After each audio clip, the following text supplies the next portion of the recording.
A ver, Mario Benedetti es un escritor que nace en el siglo pasado. Nace en 1920 y comienza a escribir en 1941, por ahí. Eh, a ver, la historia de Mario Benedetti es una historia un poco larga de contar. La verdad es que Mario Benedetti nace en Paso de los Toros, que es una ciudad que se encuentra en Tacuarembó, Uruguay. Y es hijo de Breno Benedetti y Matilde Farrugia, quienes, si bien eran italianos, o sea, de costumbres italianas, le bautizan con cinco nombres a Mario Benedetti. O sea, Mario Benedetti tenía cinco nombres. Entonces era Mario Orlando Hardy Hamlet Breno Benedetti Farrugia. Y lo que es interesante de estos cinco nombres es que él se queda con el más común, que es Mario. Entonces, lo que es chistoso, digamos, es que él nace con estos nombres y en 1928, cuando él tenía 8 años, comienza los estudios primarios en el colegio alemán. El colegio alemán era como un buen colegio dentro de lo que era, o sea, dentro de lo que se consideraba en ese momento el Paso de los Toros. Y él, o sea, perdón, se traslada a Tacuarembó y luego a Montevideo. Ese es el tema, perdón, porque no es en Paso de los Toros del colegio alemán, es en Montevideo.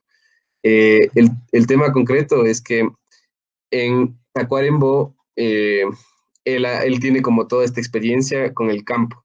Y eso es algo que él siempre como va a hablar de que su verdadera infancia él pasó en el campo. Y luego, cuando se traslada a Montevideo, comienza a estudiar en el colegio alemán la primaria y luego pasa al Liceo Miranda en la secundaria, donde queda incompleta sus estudios por dificultades económicas y familiares. O sea, dificultades como tanto personales, familiares, como económicas. Y luego él pasa a estudiar en una escuela que se llama Escuela Ramsólica, es difícil esa palabra, de Logo Sofía. Y bueno, acaba sus estudios y termina trabajando en una fábrica de autos ahí trabajó desde que tenía como 16 años hasta súper tarde, o sea, hasta 39, que es como justo cuando él tenía, eh, sí, sí, 19 años y de ahí pasa a la administración pública. Ja, no es tanto, perdón, estaba yo confundido, porque pensé que había nacido en 1900, tengo todo mezclado en la cabeza. Entonces él trabaja como en ese lugar, trabaja de todo, o sea, trabaja como cajero, como contable, como taquígrafo, y también trabaja como vendedor de los propios autos. Y en esa misma empresa conoce al padre o sea, el padre y líder de la escuela Ramsólica, que es el papá de su futura esposa, digamos, que es Luz López Alegre. Y ella es una historia súper larga y rara porque ella como que él nunca fue realmente como amado por su esposa al principio y llega un punto donde como que ella de la desidia, Mario Benedetti se enferma y ya parecía incurable la enfermedad que tenía y ella de la desidia le dice como, bueno, si te salvas de esta enfermedad nos terminamos casando. O sea, hay toda esta historia alrededor de esa historia de la esposa que es interesante. Y con ella luego se traslada, después de trabajar aquí, se traslada a Montevideo y ahí comienza a descubrir su vocación como poeta, pero trabajó también como en la Contaduría General de la Nación. Y entonces, desde 1945 hasta el 79, eh, se integra o sea, como aparte de la contaduría, se integra a un diario que se llamaba Marcha, era como un semanario, no era un diario, porque se publicaba cada semana. Y en ese marcha era un foro importante de reflexiones y comienza como toda esta exploración intelectual. Para ese punto, él todavía no era o sea, un intelectual de izquierda, digamos, era un intelectual general y luego va a tomar la posición de izquierda. Entonces, en este momento, él publicaba, o sea, en ese mismo diario, digamos, Marcha, es muy famoso porque publicaban otros escritores uruguayos muy conocidos y algunos argentinos también muy conocidos. Entonces, entre esos estaba, por ejemplo, Juan Carlos Donetti, Eduardo Galeano, Ángel Rama, Alfredo Citarrosa, Daniel Biglietti y bueno, algunos otros. Y él era el director, termina siendo director en el 54 de la sección literaria de este diario, que era como un honor, digamos. En ese mismo año, en el 45, publica su primer libro de poemas y se llama La Víspera Indeleble. Y en ese libro de poemas, en el 46 termina contrayendo matrimonio con Luz López Alegre y es de este periodo, digamos, de enfermedad donde él escribe este libro. Y parecía que iba a ser su último libro, o sea, el único y primero y último libro. Y después en el 48 escribe, o sea, estos son los años prolíficos hasta el 50. Entonces ahí escribe un libro que se llama Peripecia y Novela, y le sigue otro libro, o sea, este es el primer libro de cuentos que se llama Esta Mañana, que tiene algunos de los cuentos más chéveres que yo he leído de él, pero o sea, esta vez no voy a hablar de los cuentos de esta mañana, sino de otros dos libros. Lo que es importante de Mario Benedetti es que sigue escribiendo y termina, o sea, bueno, comienza a trabajar en una editorial que se llamaba Número, y en esa editorial publica un libro de poemas también, pero además se encargue de las ediciones de un libro de Marcel Proust y otros ensayos, y El último viaje y otros cuentos. Entonces, él comienza ya a entrar más a profundidad en hacer como solo trabajo literario y deja de ser contador y deja este trabajo, digamos, que es como aburrido para él. Luego, en 1953, él escribe un libro que se llama ¿Quién de nosotros?, que es su primera novela. Y dentro de esa novela, digamos, es súper valorada por los críticos, pero no es leída por la gente común, digamos. Entonces es una novela que pasa desapercibida. Y ahí escribe un cuento que se llama Montevideanos, o sea, un libro de cuentos que se llama Montevideanos. Y ese libro habla de muchas cosas, de cómo se entendía la cultura uruguaya en ese momento. Entonces, es un libro súper interesante. Y de ahí, en 1960, escribe su primera novela que pega como fuertísimo. Se llama La Tregua. Y La Tregua fue traducida como a 18 otros idiomas y además le llevaron al cine, estuvo en el teatro, en la radio, en la televisión y se publicó, digamos, o sea, se publicó en un inicio con una corta edición porque pensaron que iba a tener igual un poco de éxito como Quién de nosotros, pero tuvo un éxito como rotundo esa novela. Y eso es la que le lanza, digamos, a Mario Benet del estrellato. Y luego, en 1960, que es el año donde se publica esta novela, él se va 5 meses a vivir en Estados Unidos.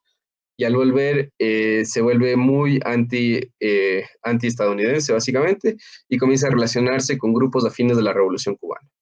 Entonces, dentro de esos grupos afines de la Revolución Cubana, él escribe un libro que es el primer texto que él escribe, que es un texto abiertamente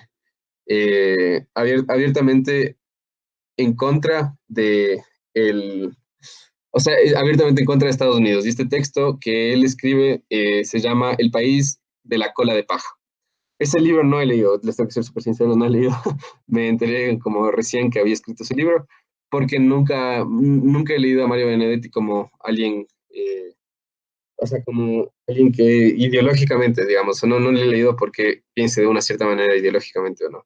No, he leído más como el valor literario. Ese fue mi estilo de leer Mario Benedetti, aunque entiendo que hay mucha gente que le da mucho valor al tema político, ajá, porque él es abiertamente, eh, o sea, fue uno de los defensores de la Revolución Cubana y fue una de las personas que estuvo en la Casa de las Américas y fue un fundador de la intelectualidad cubana. Entonces hay mucha gente que le da este valor político.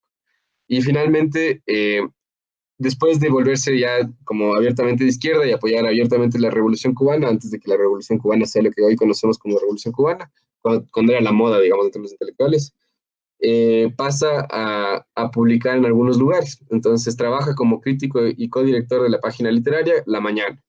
Y ahí mismo escribe también para la Tribuna Popular, viaja a México, donde va al segundo Congreso Latinoamericano de Escritores, que es donde iban todos los escritores de moda, así como Cortázar, Octavio Paz, todos estos escritores así, medio fantoches, como que iban a hacer como meetings de escritores para decir lo mal que estaba el mundo y lo mal que estaba la intelectualidad de izquierda, pero no era mucho más que eso. Luego trabaja en Casa de las Américas y dirigía la parte del Centro de Investigaciones Literarias, que ese era un honorazo. Hasta hoy el premio Casa de las Américas es uno de los mejores premios que puede ganar un escritor y sigue siendo muy valorado a pesar de que o sea, el premio es un premio del gobierno de Cuba, digamos, que es muy cuestionado actualmente, digamos. Pero es un honor ganar ese premio porque es un referente literario en general ese premio. Y hay mucha gente que le da más valor incluso a ese premio que al premio Nobel porque, o sea, para los latinoamericanos por lo menos sí, porque hasta toma más esfuerzo que uno sea reconocido en el premio Casa de las Américas. Y bueno, y él comienza a militar dentro de un partido que se llamaba el Movimiento de los Independientes. En Uruguay hay que entender una cosa, en la historia uruguaya, en general, la política se dividía entre conservadores y liberales, igual que, bueno, en muchos países de Latinoamérica y Ecuador incluidos en esos, pero ellos estaban entre los blancos y los colorados.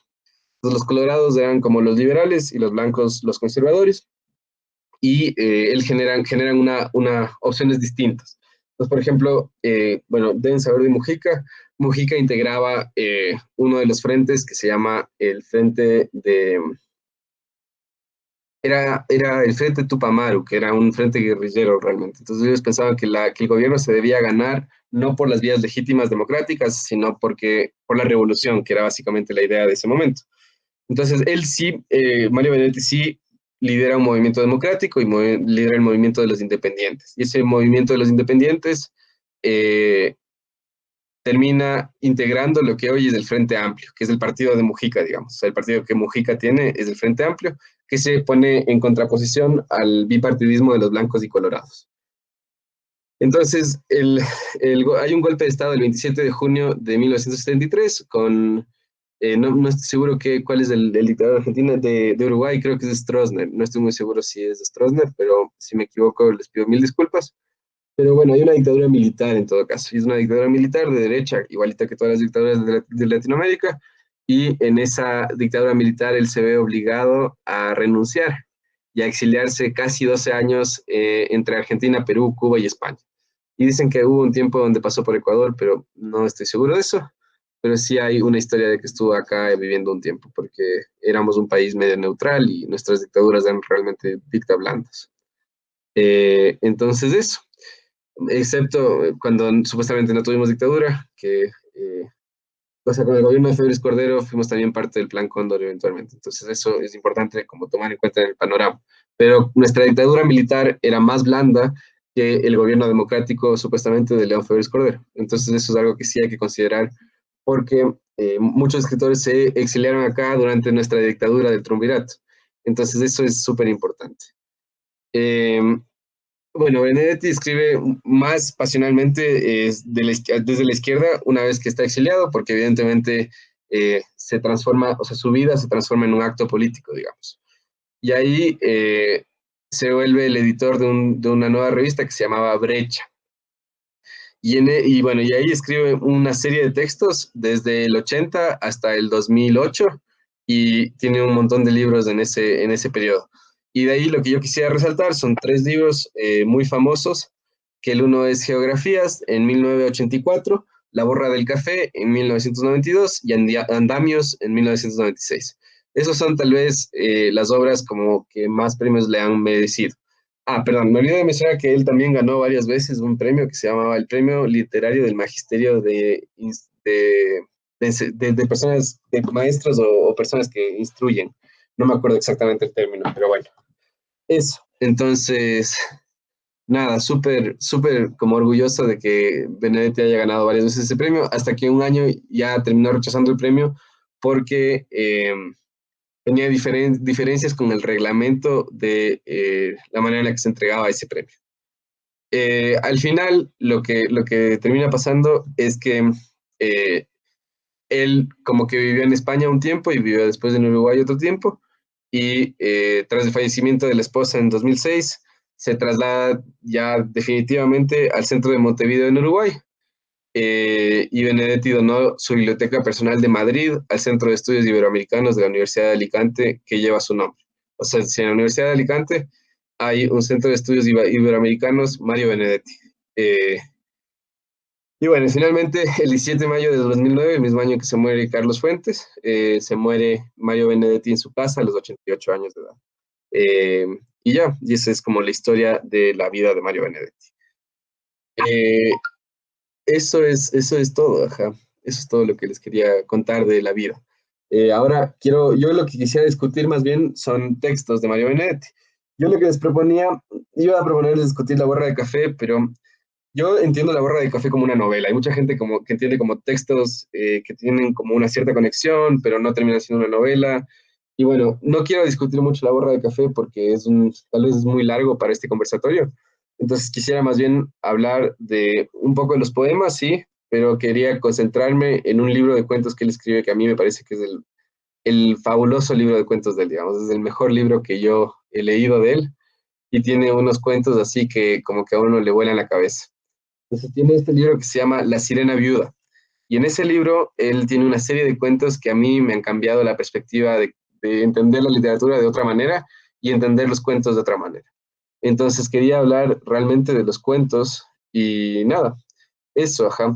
Entonces, lo que les quería decir es que este es un conversatorio. Entonces, lo que quería es que si quieren participar dentro del conversatorio y decirme si a ustedes les parece, no les parece, todo está a su disposición.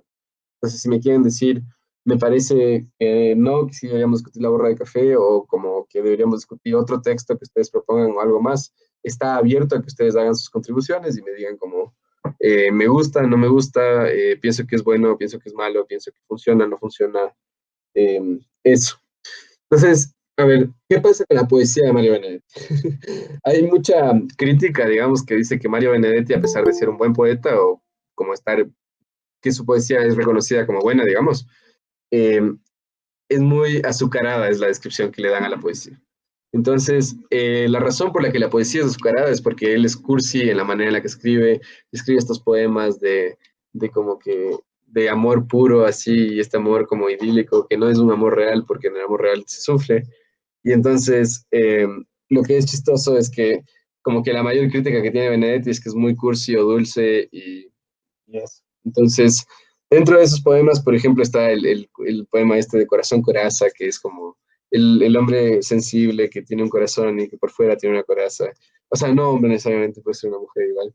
Pero lo que digo es este poema de Corazón Coraza que quisiera leerles porque es un poemazo, a pesar de que sí es un poema así súper súper dulce, digamos así, súper azucarado. Entonces el poema dice así, dice, porque te tengo y no, porque te pienso, porque la noche está de ojos abiertos, porque la noche pasa y digo amor, porque has venido a recoger tu imagen y eres mejor que todas tus imágenes, porque eres linda desde el pie hasta el alma, porque eres buena desde el alma hasta mí, a mí, porque te escondes dulce en mi orgullo, en el orgullo, pequeña y dulce corazón coraza, porque eres mía, porque no eres mía, porque te miro y muero, y peor que muero, si no te miro, amor, si no te miro, porque tú siempre existes donde quiera, pero existes mejor donde te quiero, porque tu boca es sangre y tienes frío. Tengo que amarte, amor, tengo que amarte, aunque esta herida duela como dos, aunque te busque y no te encuentre, y aunque la noche pase y yo te tenga y no. Entonces, es este tipo de poemas como medio, entre como melancólicos y amorosos, pero al final del día es como esta cosa como de que a uno se le queda como, son empalagosos los poemas, o sea, como esa es la definición. Entonces, yo no soy fan de esos poemas de Benedetti, porque claramente, eh, nada, como estoy como dentro de los que critican este amor falso, digamos, que yo creo que no es real. Entonces, lo que yo quisiera más o menos como entrar es a los otros poemas que son mil veces mejores. Entonces, por ejemplo, él tiene un poema que se llama Rostros de Voz. Entonces, este poema de Rostros de Voz dice, o sea, es mucho más profundo y sí, es como un amor, pero es como un amor desamorado y se vale mucho más la pena. Entonces, lo que dice este poema es, tengo una soledad tan concurrida, tan llena de nostalgias y de rostros de voz, de adiós hace tiempo y besos bienvenidos, de primeras de cambio y de último vagón. Tengo una soledad tan concurrida que puedo organizarla como una procesión, por colores, tamaños y promesas, por época, por tacto y por sabor. Sin temblor de más, me abrazo a tus ausencias, que asisten y me asisten con mi rostro de voz. Estoy lleno de sombras, de noches y deseos, de risas y de alguna maldición. Mis huéspedes concurren como sueños, con sus rencores nuevos, su falta de candor. Yo les pongo una escoba tras la puerta porque quiero estar solo, con mi rostro de voz. Pero el rostro de voz mira a otra parte, con sus ojos de amor que ya no aman, como víveres que buscan su hambre, miran y miran y apagan mi jornada. Las paredes se van, queda la noche, las nostalgias se van, no queda nada, y mi rostro de voz cierra los ojos, y es una soledad tan desolada. Entonces, ese poema para mí es un hit, o sea, es como, es tal vez el poema que más me gusta de Mario Benedetti. Y yo sé que es un poema común porque además aparece en El lado oscuro del corazón y todo el mundo como, todo adolescente que vio esa película y alguna vez como que se sintió interesado y le gustaba la literatura, se sintió identificado con la película y con el personaje principal.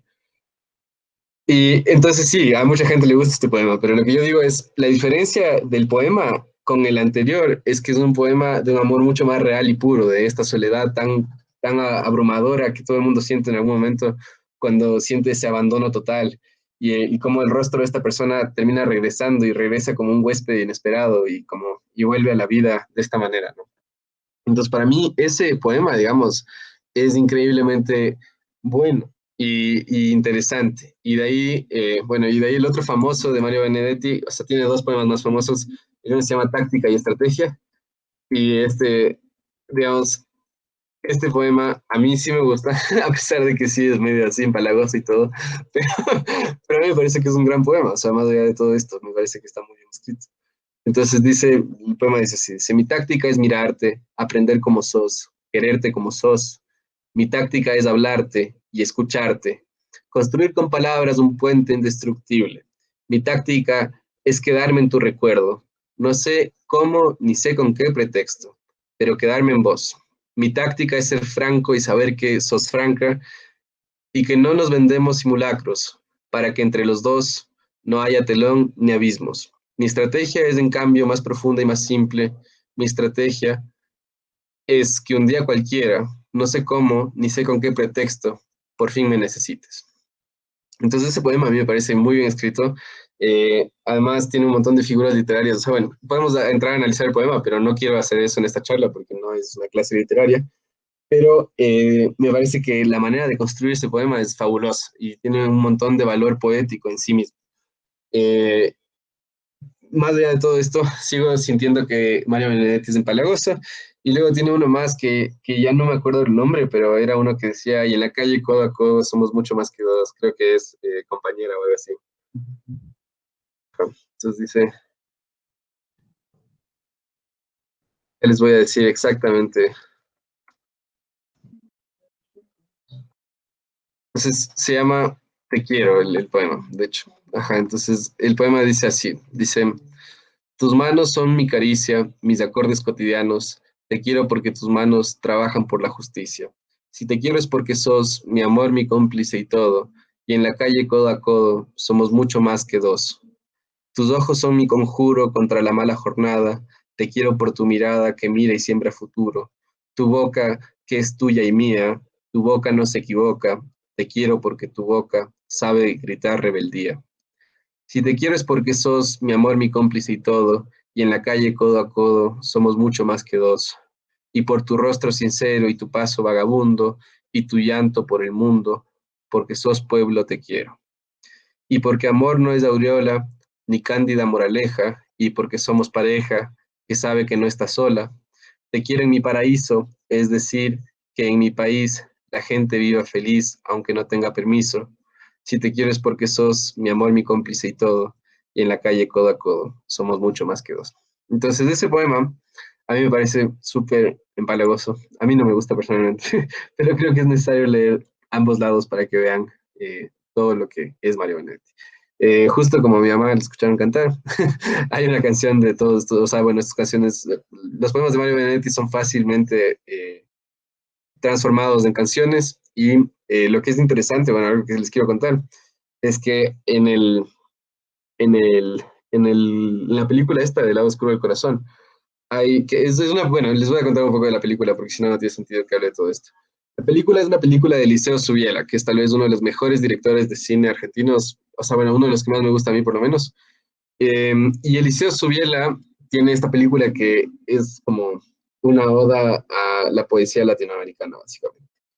Y a mí me gusta mucho la película, pero me gusta mucho más que adentro de la película además aparece Mario Benedetti. Y la película se desenvuelve en un prostíbulo. Entonces en el prostíbulo entra Mario Benedetti es uno de estos viejos que está como a la búsqueda de una mujer. Y lo que es interesante es que está como en la barra y, y le está recitando poemas a una de las prostitutas. Entonces es súper interesante la película. Bueno, a mí me encanta la película y me parece increíble. Y Benedetti le recita sus propios poemas en alemán. Entonces es especialmente chistoso porque le recita, creo que le recita Corazón Coraza, Táctica de Estrategia. No me acuerdo cuál de los dos poemas le recita, pero le recita en alemán. Y uno sí entiende, como dice como Ich liebe dich und ich liebe dich nicht. Y entonces como habla así todo en alemán. Y bueno, a mí me parece que los poemas quedan muy bien en alemán. O sea, creo que tienen como una métrica muy buena, incluso para el alemán, que no pasa con las traducciones de los poemas. Entonces a mí eso es lo que me impresionó de los poemas de Benedetti. Cuando vi eso por primera vez dije, wow. Eso con los poemas de Mario Benedetti. Y hay una, bueno, eso les quería contar. Le dice, en una parte de la película, le dice, ¿usted conoce a Benedetti o algo así? A una de las cajeras. O sea, está comprando algo el personaje principal. Le dice, ¿usted sabe quién es Benedetti? O le dice algo así. Y la cajera le dice, no, no sé quién es Benedetti. Y le dice como, por eso los putos van a llegar al cielo antes que usted. Entonces es una película con un humor muy, muy satírico, que a mí me parece como increíblemente bueno. Les recomiendo ver si no han visto, en todo caso. La película se llama El lado oscuro del corazón, les digo, ¿no? El lado oscuro del corazón. Esa es mi película como fácil favorita. Creo que tiene mucho valor este tema de, del recoger los poemas. Es una película bien rara igual, ¿no? Pero es bien interesante. Tiene un montón de poemas de Oliverio Girondo, que es uno de mis poetas favoritos. Entonces sí lo recomendaría igual ver. Bueno, hoy lo que quería hablar era más de este libro de cuentos, porque yo siento que en serio como que Mario Benedetti está sobrevalorado como poeta y está infravalorado como cuentista. Entonces, él tiene estos cuentos fabulosos que se llaman el libro La Sirena Viuda, que tienen como un trasfondo psicológico, algunos muy buenos.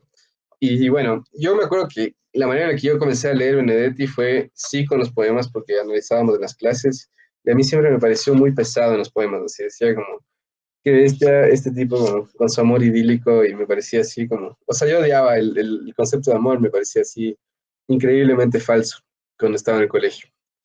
Entonces, me acuerdo que yo le odié a Mario Benedetti la primera vez que le leí, porque me parecía que como que vendía farsas y mentiras, y justo como me parecía que sí vendía simulacros, no como decía así. Entonces, lo que siento es que tiene este cuento que se llama La Sirena Viuda, donde recogen como segmentos de cuentos de otros libros, o sea, de algunos libros. Entonces, en este libro de La Sirena Viuda tiene algunos cuentos de Montevideanos, que es uno de los libros, tiene otro de La Muerte y otras sorpresas, que ahí tienen, o sea, ahí están algunos cuentos de los más buenos, digamos, de los que más me gustan a mí. Y de ahí tiene Con y Sin Nostalgia, que también tiene muy buenos cuentos. Geografías, que es buenísimo, ese me parece uno de los mejores libros. Y de ahí Despistes y Franquezas, que ahí está, dentro de Despistes y Franquezas está La Sirena Viuda. Pero el libro, o sea, el cuento es súper famoso, el cuento de La Sirena Viuda es famoso. El problema es que el libro de Despistes y Franquezas no tomó el título de La Sirena Viuda y terminó publicando esta compilación, o sea, una compilación de libros de cuentos, una recopilación de cuentos de Mario Benedetti que se llama La Sirena Viuda, donde se publican estos cuentos. Entonces, a mí este libro me pareció un hit. Lastimosamente, hay como, no he visto los ejemplares acá, yo no me acuerdo dónde conseguí este libro, creo que me regaló mi mamá efectivamente este libro específico, pero no encontré yo específicamente. Eh, a ver, entonces, quiero comenzar de este libro con un cuento que se llama Los Pocillos, se llama el cuento. Entonces es un cuento de un señor ciego que es increíblemente bueno. Sí, verán, el cuento se llama Los Pocillos. Entonces, es una familia que tiene de una señora que vive con un señor ciego y es su esposo y le atiende. Pero este tipo con la ceguera, digamos, se vuelve un tipo súper irritable, una persona difícil con la cual vivir y la esposa, digamos, se va aburriendo de compartir con él y digamos, eh, y ser mucho más, o sea, se va aburriendo de compartir con él y se da cuenta que se ha vuelto muy irascible esta persona y ya no quiere, o sea, y le trata mal además. y además le trata como de una manera súper brusca, así. Y entonces ella comienza a desarrollar sentimientos por otro señor que creo que era el hermano. Y entonces como que tienen toda esta relación física, pero no se dicen nada con el hermano, porque evidentemente el tipo ciego no les va a poder ver, pero sí, o sea, pero sí les puede escuchar. Entonces son súper cuidadosos de mantener como esta relación rara a ciegas, o sea, como en secreto, porque el otro tipo no les va a poder ver. Y entonces como que ella le sigue atendiendo a él y todo, pero tiene como este romance con este otro tipo. Y lo que es súper fuerte es que durante todo el cuento, como uno va dándose cuenta y va como empatizando de la situación de este man, y dices como, pobrecito el tipo, bueno, como, sí es un maldito, pero al mismo tiempo pobrecito que le hagan esto, como, por lo menos deberían ser honestos con él y decirle, ya no quiero estar contigo, y como, chao. Entonces, lo que es súper fuerte es que al final del cuento, les voy a spoilear este cuento porque vale la pena. Eh, de una, podemos hablar de Sábado de Gloria. A ver, no sé si tienes micrófono y si quieres aparecer como con video, porque me parecería chéverazo que más bien nos cuentes tú qué sentiste de Sábado de Gloria después.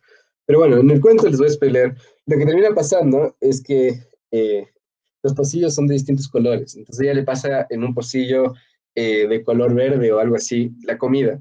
Y el tipo, como que al final del cuento, le dice, no, querida, hoy quiero tomar en el pocillo rojo. Y así se acaba el cuento. Entonces, el tipo en verdad ya no estaba ciego, o sea, había recuperado la vista o lo que sea, o nunca fue ciego. Y el tipo estaba al tanto de todo lo que pasaba y como que solo era un neurótico como por su ceguera, o sea, fingida, pero el tipo estaba al tanto de que la mujer le era infiel y toda la cosa, entonces uno se da cuenta que es como este tema de que la gente con discapacidad a veces sabe más de lo que pensamos que sabe.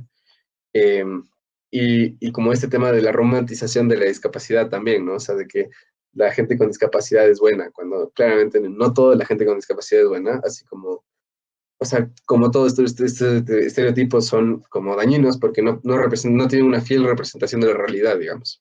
Entonces, es súper interesante el cuento y a mí, el día que yo leí este cuento me voló la cabeza, porque yo siempre era como el defensor de los derechos humanos y de la justicia, y me parecía que la gente con discapacidad tenía que como tener privilegios especiales, porque yo sentía que era gente que no tenía el mismo acceso a muchas cosas. Y todavía siento eso, pero lo que pienso es que hay que ser también realistas de que, como por ejemplo, no es que todo el mundo con discapacidad realmente como que es una víctima, digamos.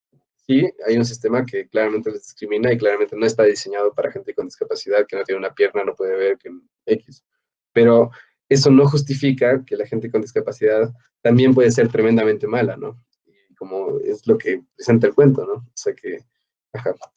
Y bueno, es interesante, o sea, es interesante porque además habla de un amor más real. O sea, a mí me parece que aquí el Benedetti azucarado, como, chao, y nos olvidamos de un Benedetti azucarado y ya se acabó, porque Benedetti azucarado hubiera acabado el cuento con un final feliz, como que la esposa le dice como, sí, disculpa por haberte sido infiel, y el tipo le dice, no te preocupes, que contigo no tengo celos o alguna cosa así.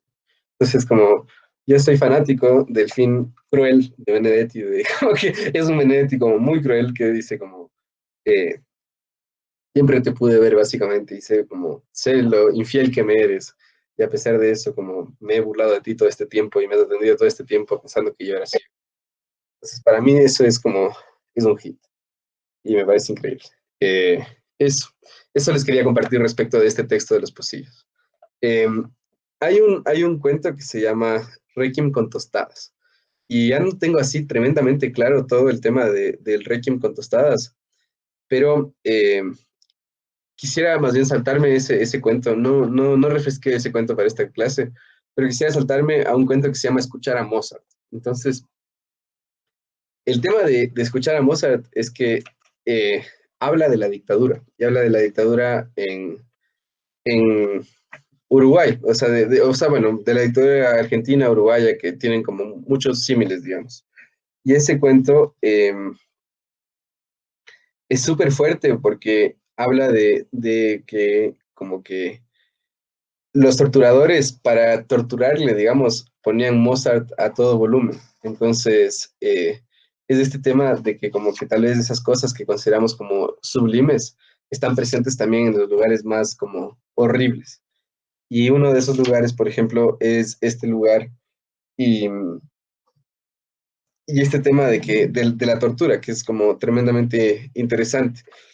No me acuerdo si el cuento hablaba específicamente, pero hay todo un tema de que, verán, tengo una historia de Argentina, no me acuerdo quién me contó, pero alguien que estuvo en la dictadura me contó que le agarran preso a uno de los, o sea, como durante la dictadura le agarran a un preso a uno de los jugadores de fútbol más famosos del tiempo y le comienzan a interrogar sobre quiénes eran las personas que eran sus compañeros, básicamente. Y el tipo comienza a decir como nombres de personas que le estaban ayudando, supuestamente.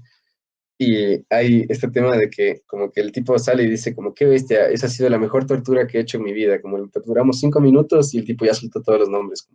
Entonces le dice, ¿y cuáles nombres te soltó? Le dice el otro torturador que estaba afuera. Y le comienza a decir los nombres y el otro torturador le dice como, pero si esa es la alineación del Banfield, que es como un equipo de fútbol de Argentina. Entonces, como que hay todo este tema de que la gente, o sea, de que como que en la tortura el fuerte no va a confesar y el débil va a mentir para salir de la tortura. Entonces, no es un método eficiente de pasar de extraer información, básicamente. Entonces, esa es la parte que a mí me acuerdo que me había golpeado de este cuento. No me acuerdo exactamente cómo era este cuento de Requiem contestadas, les pido mil disculpas, pero era sobre la mamá y Mirta, se llama Mirta la mamá. Y lo que es interesante del cuento, digamos, para mí, era todo este tema de la tortura. Y de ahí, Benedetti tiene un libro que se llama, un cuento corto que se llama Bombas, tiene un nombre, pero en ese cuento corto me acuerdo que lo que espantaba era como que un niño se despierta y corre como al cuarto de los papás y llega al cuarto de los papás y le dice al papá como que estaba súper asustado porque escuchó un trueno. Y el papá le dice, no, mi hijo, si solo era una bomba. Y como el hijo le dice, ah, bueno, entonces me puedo ir a dormir. Entonces es este tema de que como que esas cosas horribles se van volviendo parte de la normalidad. Y es súper interesante ese tema. Y es como un cuento corto, se llama. No me acuerdo cómo se llama, pero es como el relámpago de Mario Benedetti. Ya les voy a decir exactamente el nombre del cuento. No sé, verán, esto es un conversatorio, entonces quería ver si alguien quería participar. Quisiera ver si alguien quiere opinar. Sebi, no sé si estoy diciendo bien el nombre. Eh, Quisiera que la persona que habló de Gloria, de Sábado de Gloria, nos cuente un poco del cuento y más bien hable ella del cuento y de lo que sintió frente al cuento. Ya, hola, yo hablé del cuento. Gracias. Eh, Verán, Sábado de Gloria y La Tregua en realidad me parecen bastante similares, porque les voy a spoiler, pero en ambos se muere la chica. Y entonces en Sábado de Gloria es como te cambia la vida en un solo instante. En la mañana del sábado él se despierta todo normalmente, con su esposa un poco enojado y preocupándose acerca de trivialidades, pero de pronto la esposa se pone enferma como en La Tregua y todo el cuento es descrito mientras ella está en la sala de urgencias. Se siente todo este dolor que tiene él al dejar ir a la persona que ama. Y en un momento es como cuando, no me acuerdo bien la frase, pero creo que es este último sábado de gloria y se me perdió para siempre. Y empieza a nombrar todos los planes que tenía. Y en ese Ujú. momento, cuando dicen cuando salga, y en ese momento le dicen que su esposa acaba de fallecer, y por ahí se quedó el cuento y me parece terrible, así, un dolor inmenso que se debe sentir en ese momento. Y bueno, también les quería hablar acerca de ese libro, no sé si han visto el de Gracias por el juego, Ajá. Sí, es un. que bueno, es un gran retrato, en realidad es como una crítica a toda la idea que se tenía acerca de la masculinidad y de cómo deben ser los líderes en ese entonces. Y cómo termina también me parece genial. Ese no les voy a spoilear porque ese sí leanlo. Está bien, muchísimas gracias. Sí, bueno, yo igual quería comentar un par de cosas. Creo que el acercamiento que tienen estos escritores dentro del cuento es, o sea, a la realidad, digamos, es un poquito diferente.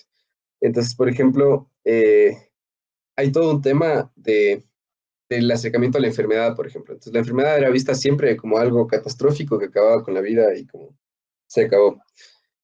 Y hay un, o sea, hay un retrato de la enfermedad que hace Mario Benedetti, que es como esta enfermedad benevolente que te permite ya por fin salir de como esta vida, digamos. O sea, como, entonces, hay, o sea, claro, es una tristeza, pero al mismo tiempo a veces como lo que yo he sentido en los textos de Benedetti es que es como esta idea de que por fin como esa persona está en un mejor lugar.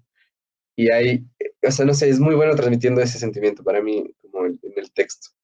Y, y sí, eso es lo que quería decir. Hay igual, Benet tiene un cuento que a mí me pareció fantástico, que era sobre los presupuestos. Se llama El presupuesto, de hecho, el cuento. Está en los montevideanos.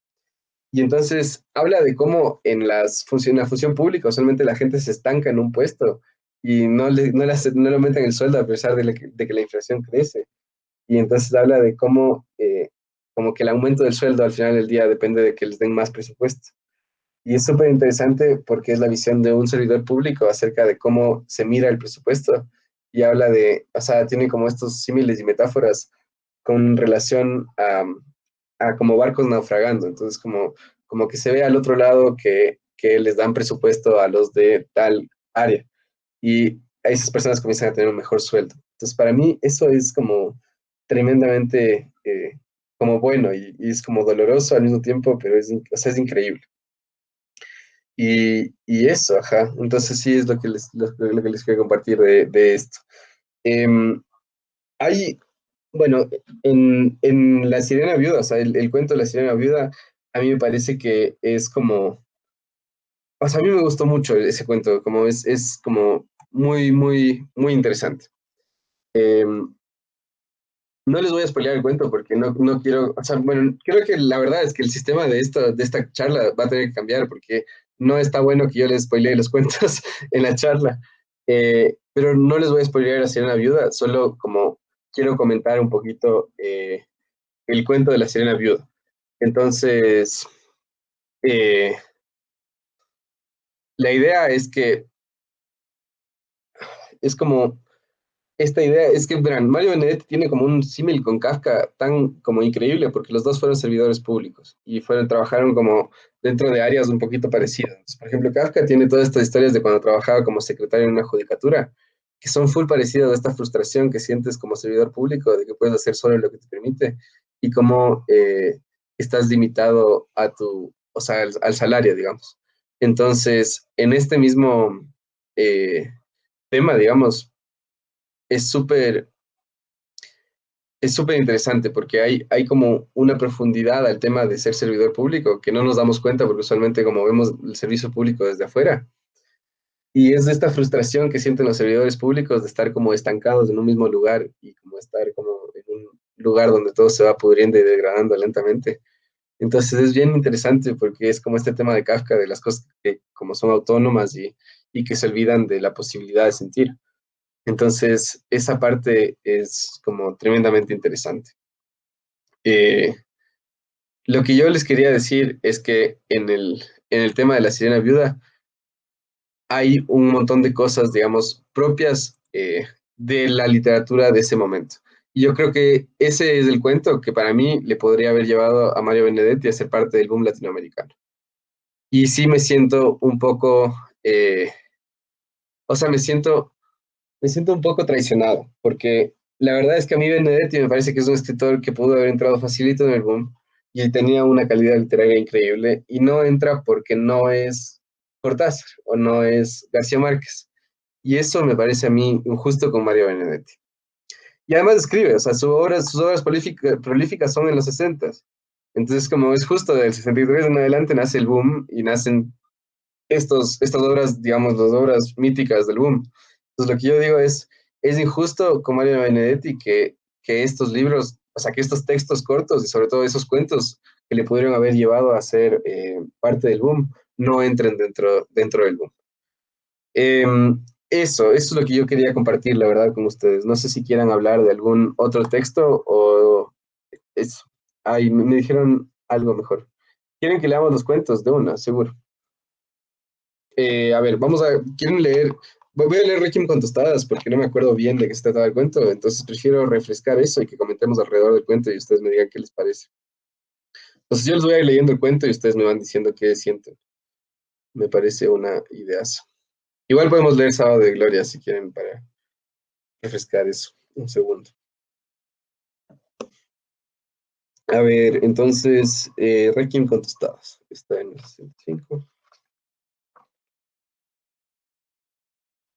El cuento dice, sí, me llamo Eduardo.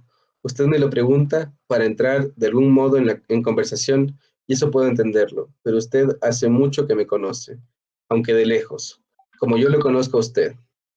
Desde la época en la que empezó a encontrarse con mi madre en el café de Larrañaga y Rivera, o en este mismo. No crea que los espiaba, nada de eso. Usted a lo mejor lo piensa, pero es porque no sabe toda la historia, o acaso mamá se la contó. Hace tiempo que yo tenía ganas de hablar con usted, pero no me atrevía, así que después de todo, le agradezco que me haya ganado de mano.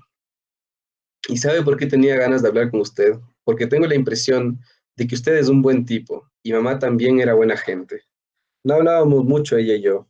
En casa, o reinaba el silencio o tenía la palabra mi padre, pero el viejo hablaba casi exclusivamente cuando venía borracho, o sea, casi todas las noches, y entonces más bien gritaba.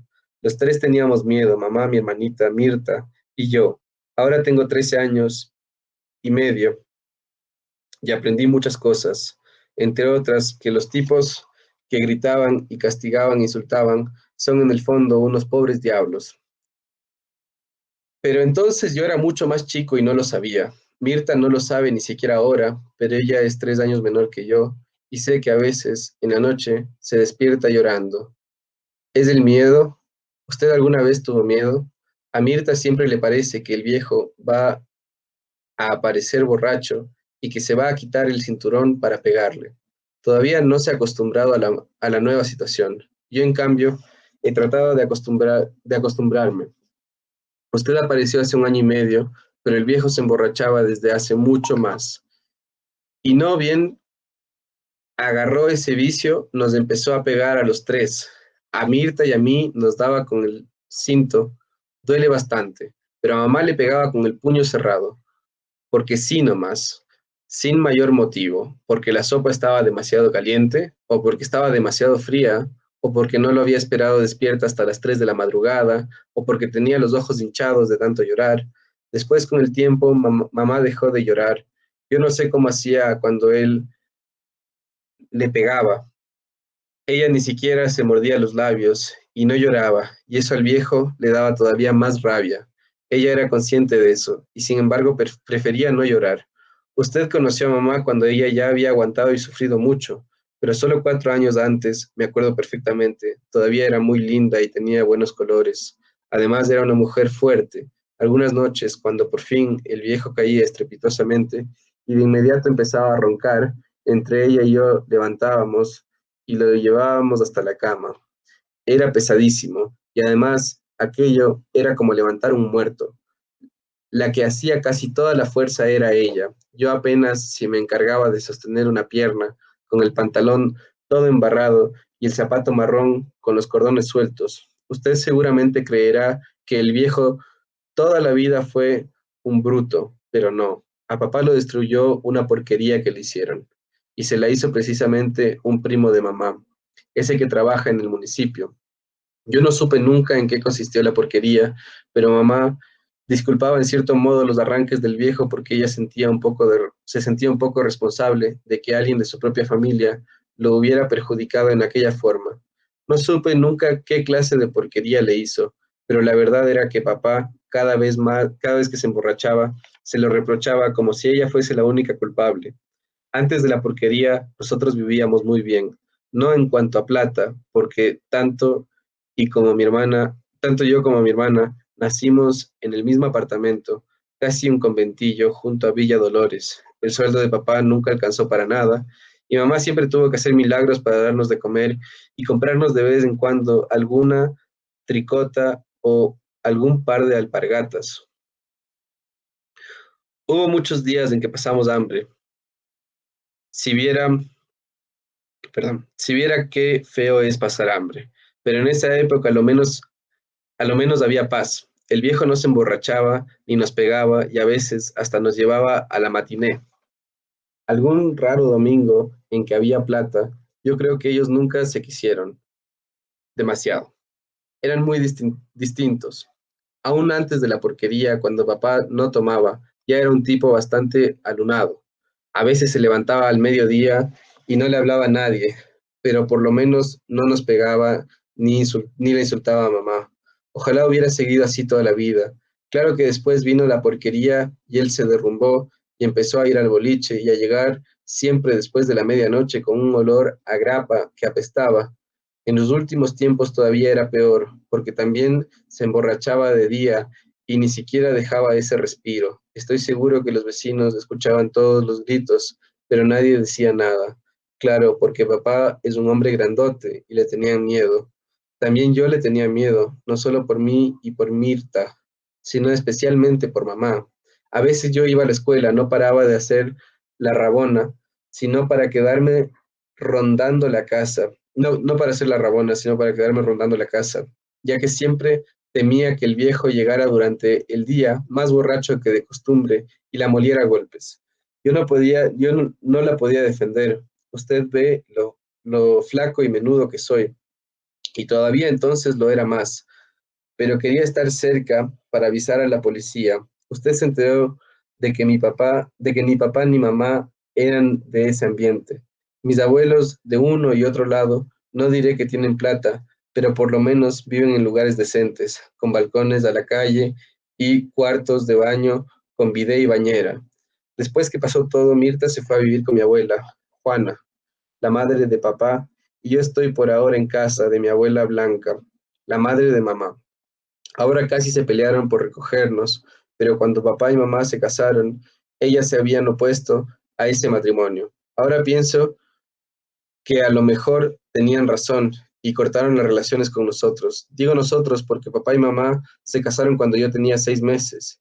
Eso me lo contaron una vez en la escuela y yo le reventé la nariz al Beto, pero cuando se lo pregunté a mamá, ella me dijo que era cierto. Bueno, yo tenía ganas de hablar con usted porque no sé qué cara va a poner. Usted fue importante para mí, sencillamente porque fue importante para mamá.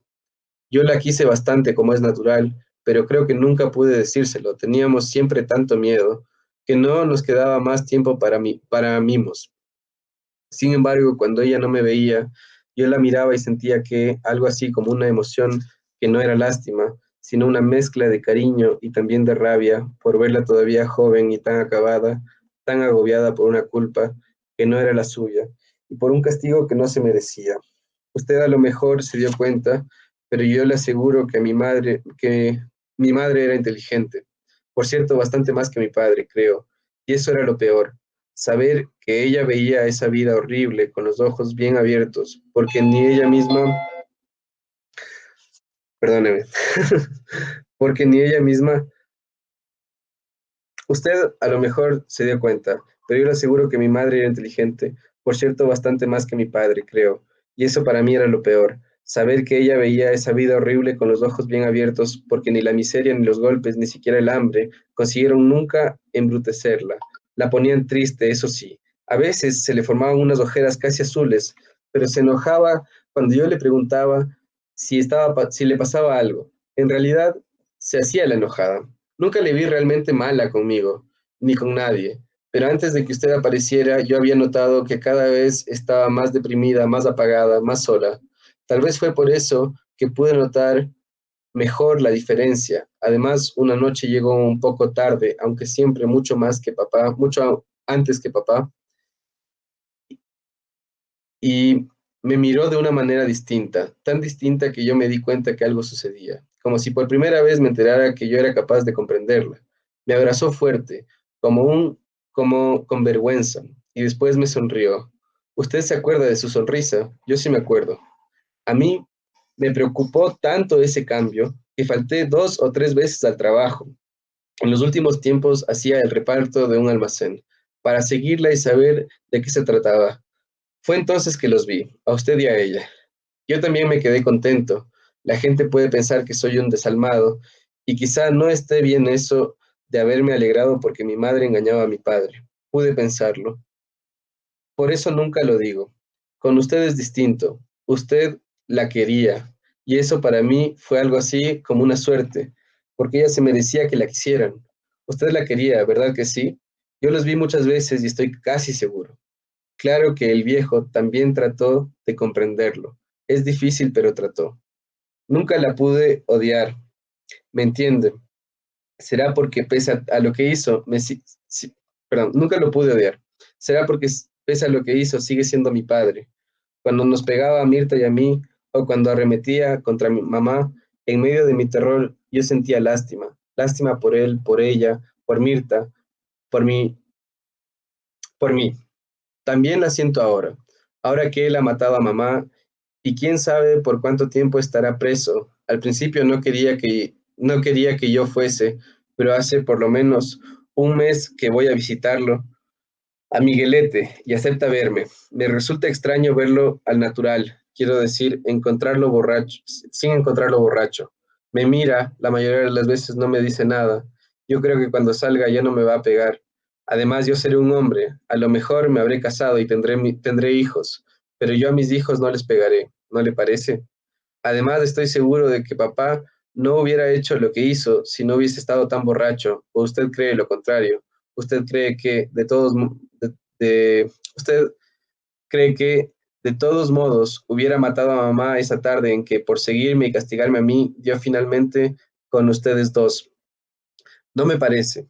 Fíjese que a usted no le hizo nada. Solo más tarde, cuando tomó la más grapa que de costumbre, fue que arremetió contra mamá. Yo pienso que en otras condiciones él habría comprendido que mamá necesitaba cariño, necesitaba simpatía, y que él, en cambio, solo le había dado golpes, porque mamá era buena. Usted debe saberlo bien, tan bien como yo. Por eso, hace un rato, cuando usted se me acercó, y me invitó a tomar un capuchino con tostadas, aquí en el mismo café donde se citaba con ella. Yo sentí que tenía que contarle todo esto. A lo mejor usted no lo sabía o solo sabía una parte, porque mamá era muy callada y sobre todo no le gustaba hablar de sí misma. Ahora estoy seguro de que hice bien, porque usted está llorando y ya que mamá está muerta, eso es algo así como un premio para ella, que no lloraba nunca. Ese es el cuento. A mí me parece un cuento como, sí, es súper triste, pero me parece un cuento fabuloso, o sea, está súper bien narrado, es como un monólogo de una persona que está contando básicamente el sufrimiento de la muerte de su madre y cómo el papá le mató a la mamá a golpes por borracho. Y ese tema de la justificación latinoamericana de la violencia contra la mujer, ¿no? Que es como absurdo, o sea, es como nada justifica que a una mujer le peguen, nada. Entonces, a mí me parece como eso, me parece que es un cuento que refleja muy bien la sociedad latinoamericana, es un cuento de un realismo social brutal y que tiene un final increíble, así, un giro inesperado. Eso, no sé si alguien quiera comentar el cuento o decir algo, está abierto el chat para ustedes.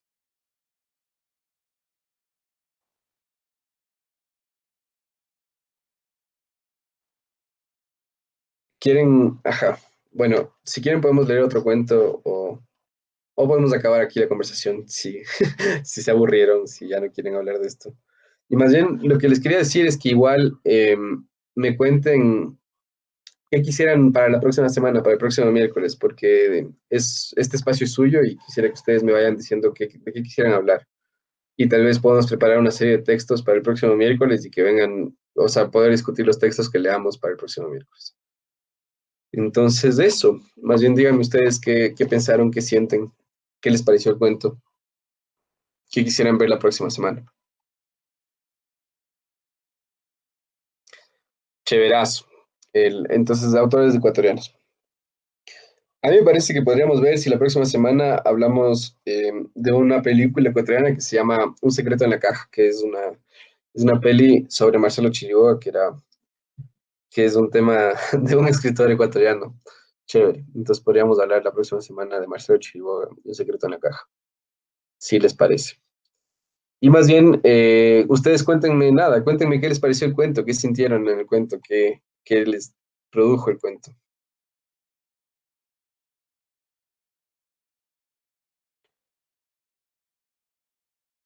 Y avísenme qué quisieran hacer, ajá, no sé. Eso, qué quisieran, como, no sé, lo que ustedes quieran. Este espacio está abierto.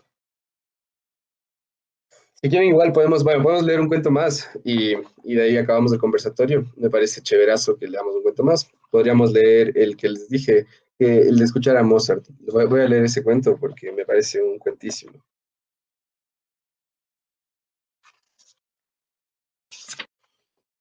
A ver, entonces, aquí va el cuento de escuchar a Mozart. Pensar, capitán Montes, que hubieras podido seguir durmiendo tu siesta. En realidad, estás cansado.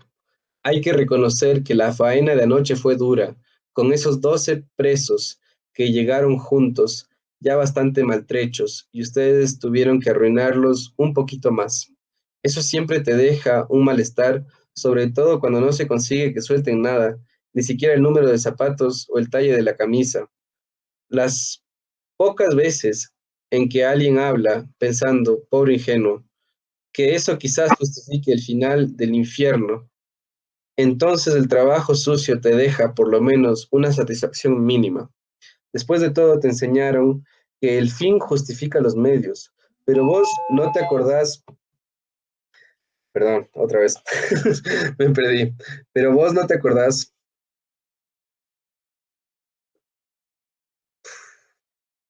pero vos ya no te acordás mucho de cuál es el fin. Tu especialidad siempre fueron los medios y estos deben ser contundentes, implacables, eficaces. Te metieron en el marote que estos muchachitos tan frescos, tan sanos, tan decididos, vos agregarías, y tan fanáticos, eran tus enemigos, pero a esta altura ya ni siquiera estás demasiado seguro de quiénes son tus amigos. Por lo menos sabes a ciencia cierta que el coronel Ochoa no es tu amigo. El coronel que jamás se mancha el meñique con ningún trabajo que apeste. Te considera un débil y te lo ha dicho delante del teniente Vélez y del mayor Falero. Vos no, vos no siempre alcanzás a comprender cómo Falero y Vélez pueden efectuar tan clamosamente un interrogatorio. Perdón, es tan calmosamente un interrogatorio. Tras otro, sin perder nada de su compostura, sin que se les afloje un botón ni se les desacomode el peinado negro y engominado en el falero, ondeando y el pelirrojo en Vélez. La siesta te deja siempre de mal humor, pero hoy estás especialmente malhumorado, quizás porque Amanda te sugirió anoche, tímidamente, después de haber hecho el amor con una tensión inevitable y frustránea. Si no sería mejor que, y vos estallaste, casi rugiste de indignación y despecho, acaso porque también pensabas lo mismo, pero ¿a quién se le ocurriría ahora pedir el retiro? Algo que siempre despierta fastidiosas sospechas y aprensiones. Y además, en época de guerra interna, el pretexto tendría que ser tremendo, nunca menos que cáncer, desprendimiento de retina o cirrosis. Pero lo lamentable es que Amanda lo haya pensado, simplemente pensado. Pienso en Jorgito y me da pánico. ¿Y qué se cree? Que vos vislumbras un porvenir espléndido, y eso que ella no sabe los pormenores de cada jornada, no sabe cómo te sentiste cuando la muchachada cayó en la teja.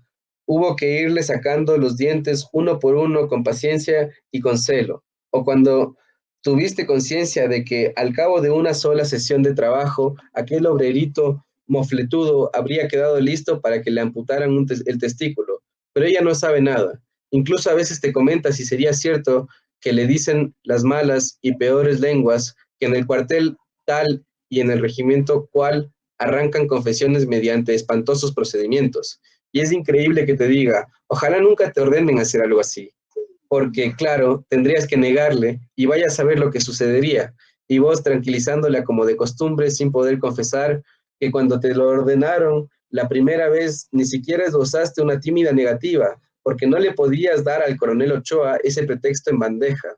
Fue en esa amarga jornada cuando te jugaste tu carrera y decidiste no perder. y aunque de noche tú estuviste vomitando durante horas, y Amanda, al despertarse con el fragor de tus arcadas, te preguntó que qué te pasaba, y vos inevitablemente lo del lechón que te había caído mal. La cosa no terminó ahí, y durante muchas noches soñaste con aquel muchacho que cada vez que recomenzaba el castigo, abría la boca sin emitir sonido alguno y apretaba los ojos y ponía el pescuezo duro como una viga. Ahora pensás, claro, a qué darle más vueltas. Una vez que te decidiste, chao. De todas maneras, vos crees que tenés motivos morales para hacer lo que haces, pero el problema es que ya casi no te acordás del motivo moral, sino pura y exclusivamente de una boca que sangra o de un cuerpo que se dobla, de modo que aparentemente es bastante ilógico que con- conectes el tocadiscos y coloques en el plato una cualquiera de las sinfonías de Mozart. Hasta hace poco la música te limpiaba, te equilibraba, te depuraba, te ajustaba. Ahora mismo, en esta ascensión espiritual, en este brío juguetón, te alejas de las imágenes sombrías, del patio, del cuartel, de los gritos desgarradores, de tu propia vergüenza. Los violines trabajan como galeotes, las violas acompañan como hembras fidelísimas, el corno interroga sin demasiada convicción, pero no importa, no importa. Vos también a veces interrogas con convicción. Y si aplicas la picana es precisamente por eso, porque no tenés confianza en tus argumentos, porque sabes que nadie va a convertirse de pronto en traidor nada más porque vos evoques la patria o lo putees. Mozart te gusta desde que ibas con Amanda a los conciertos de Sodre, la faena más irregular de los cuarteles era tomar mate, y por cierto, qué bien lo cebaba el soldado Martínez. Mozart te gusta no desde siempre, sino desde que Amanda te enseñó a gustarlo. Y fíjate qué curioso, ahora Amanda no tiene ganas de escuchar música, ninguna música, ni Mozart, ni un carajo, sencillamente porque tiene miedo y teme atentados y vela por Jorgito. Y claro, Mozart no se lo puede escuchar con miedo, sino con el espíritu libre y con la conciencia tranquila. O sea, que mejor apagar el tocadiscos. Así está bien. De todas maneras, los violines, viste, quedan sonando como un pródigo que lentamente se deteriora, tal como a veces quedan sonando en el cuartel los alaridos de dolor cuando ya nadie los profiere. Está solo en la casa, linda casa. Amanda fue a ver a su madre, vieja, podrida y meterete, apuntás. Y Jorgito no volvió aún del Neptuno. Hijito lindo, apuntás. Estás solo y por el ventanal del living entra la soleada imagen del jardín. Ochoa estará ahora con Vélez y Falero. El coronel les da la confianza nada más que para conseguir aliados contra vos, porque te odia, claro, nadie lo pone en duda. Puede ser que vos odies a los presos, nada más, puede ser que vos odies a los presos, nada más que porque son el pretexto del odio de Ochoa. Rebuscado, ¿no? Perdón, me distraje una vez más. Haces méritos y sin embargo comprendes que es inútil. Por fuerte o desalmado que seas o parezcas, demasiado sabes que Ochoa nunca te perdonará, porque fuiste vos el que una noche entre interrogatorio e interrogatorio le preguntó si era cierto que su hija había pasado a la clandestinidad. Se lo preguntaste con cautela y también con un amago de solidaridad, ya que pese a tus encontronazos con el tipo, después de todo, tenés bien arraigado el espíritu de cuerpo. Nunca vas a olvidarte de la mirada resentida que te dedicó, porque claro, era cierto que aquella esplendorosa piba Aurora Ochoa, alias Zulema, había pasado a la clandestinidad y era requerida en los comunicados de las 8, y el coronel había encontrado una frase exorcista a la que se aferraba con perdón, a la que se aferraba con unción. No me mencionen a esa degenerada, ya no es mi hija. Sin embargo, a vos no te la dijo. ¿Y eso fue acaso lo más grave? Simplemente te taladró con la mirada y ordenó, Capitán Montes, retírese. Y vos, después de saludarlo, después del saludo ritual, te retiraste. No se lo habías preguntado con mala leche, sobre todo porque te hacías cargo de lo que representaba para Ochoa el hecho, escalofriante para cualquier oficial, de que la subversión se hubiera colado en su propio hogar. Pero te borraste y a partir de esa recalculada comprendiste que mientras Ochoa estuviera al frente de la unidad, estabas liquidado. Ahora te servís whisky, por más que no te gusta empezar tan temprano, pero no te tortures, torturador. No es posible de que una sola, no es posible que de una sola vez te quedes sin Mozart y sin whisky. Por lo menos el whisky tiene menos exigencias que Mozart. Al menos para disfrutar cada trago, no es imprescindible que tengas la conciencia tranquila. Más aún, mala conciencia con 2 cubitos de hielo es una bella combinación. Es una bella combinación. Como bien dice el capitán Cardelli, Cardarelli, perdón, de tu derecha. Cuando se concede una tregua a medianoche, después de administrar una compleja sesión de picana en el paladar, submarino seco y trompadas en los riñones. ¿Alguna vez pensaste que habría sido de vos si te hubieras negado? Claro que lo pensaste, y tenés datos muy cercanos y esclarecedores. La brutal sanción al teniente Ramos y la humillante degradación del capitán Silva de tu izquierda.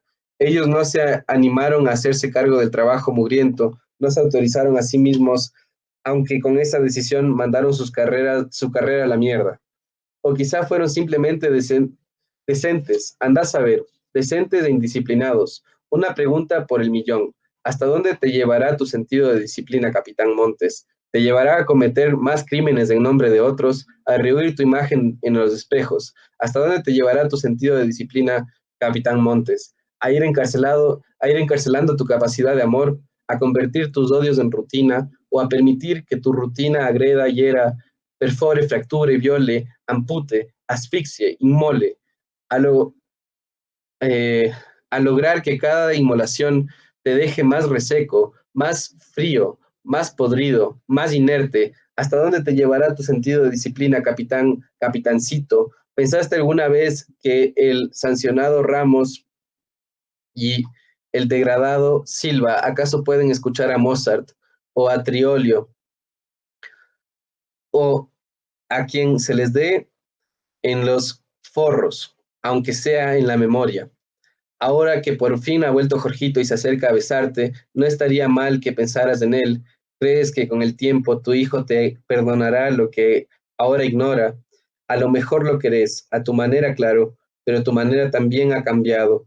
Antes eras franco con él, la rígida disciplina no solo te había inculcado el rigor, sino algo que vos llamabas, sin precisión alguna, la verdad.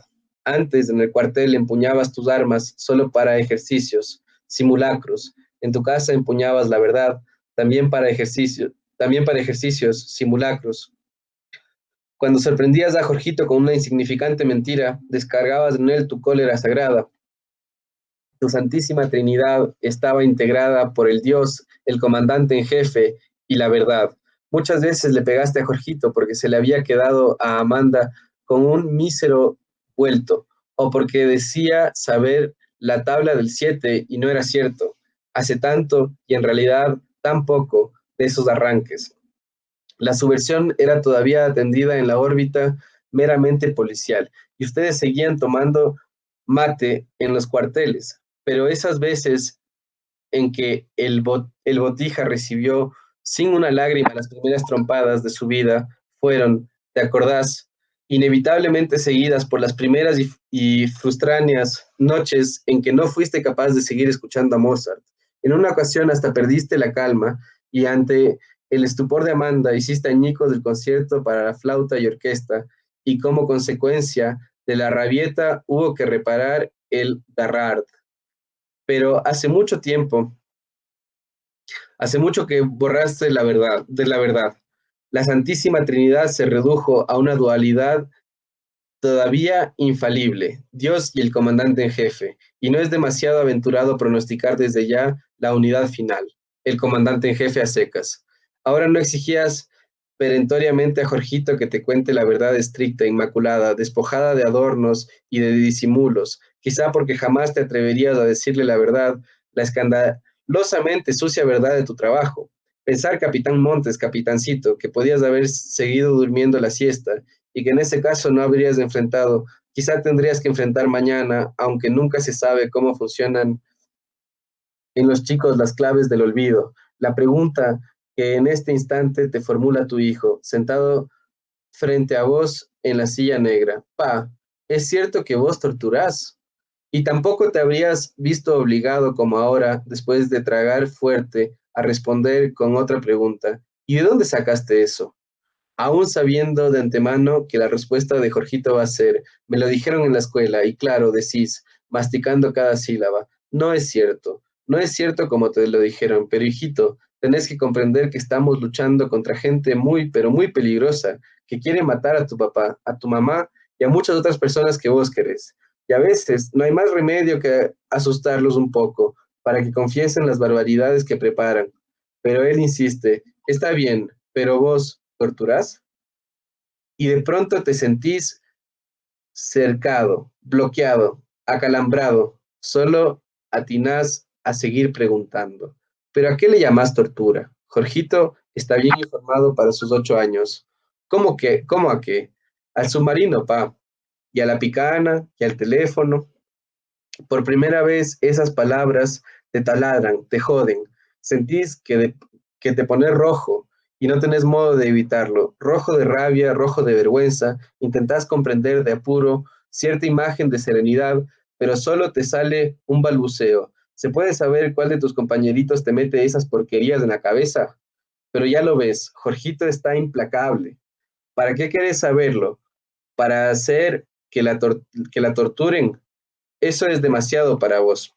De pronto, advertís, no sabes exactamente si horrorizado o estupefacto, que te has vaciado de amor.